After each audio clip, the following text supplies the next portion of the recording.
আসলে একটা জিনিস আমার মাথায় আসে না, সেটি হলো কি, আজকে 5 বছরে আমাদের বিশ্বকাপের খেলা আসছে, কিন্তু তার আগ থেকেই দেখা যায় যে আমরা মেসির ফ্যান্ড, নেইমারের ফ্যান্ড, ব্রাজিলের ফ্যান্ড, ক্রোয়েশিয়ার ফ্যান্ড, পর্তুগালের ফ্যান্ড, মানে অনেক দেশের ফ্যান্ড।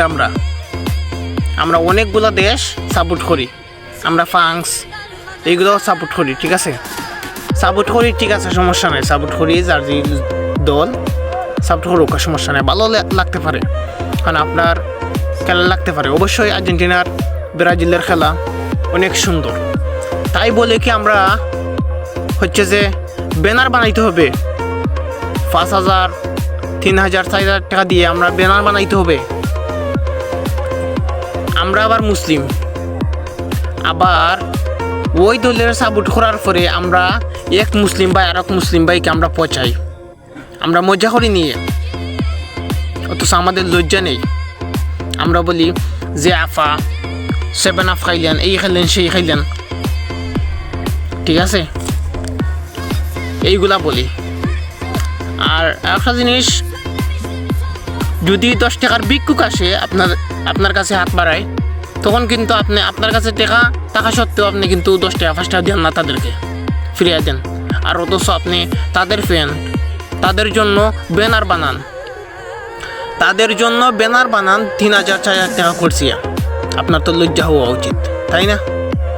অথচ আমরা মুসলিম দল ভাই, যেই দেশের মধ্যে আল্লাহর রসুল সাল্লাল্লাহু আলাইহি ওয়াসাল্লামের হাদিস এবং আজান এবং কেরাত, কোরআন কোনো কিছু পড়া যায় না, আবার সেই দেশ আমরা সাপোর্ট করি। এই আর্জেন্টিনার মেসি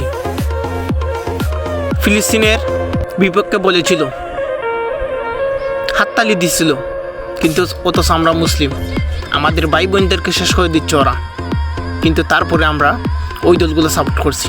অথচ আপনাদের লজ্জা নেই ভাই, যদি আপনাদের লজ্জা থাকতো তাহলে কিন্তু আপনারা এগুলো করতেন না। আর মূল কথা হলো যে একটা ভিখারি আসলে আপনি 5 টাকা দেন না, আর অথচ তাদের জন্য আপনি ব্যানার বানান, গরম ভাত খাইতে পারেন না, অথচ তাদের জন্য ব্যানার বানান চাঁদা তুলে 2,000, 3,000, 5,000 টাকা দিয়ে। আপনার জ্ঞান, এতটুকু জ্ঞান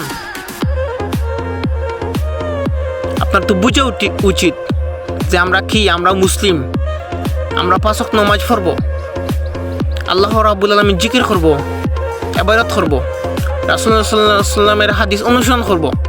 তা না, আপনি তা করতেছেন।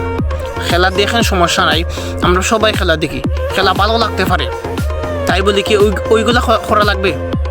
আল্লাহ রাব্বুল আলামিন আমাদের সবাইকে যেন বুঝার তৌফিক দান করে দেন, আমিন।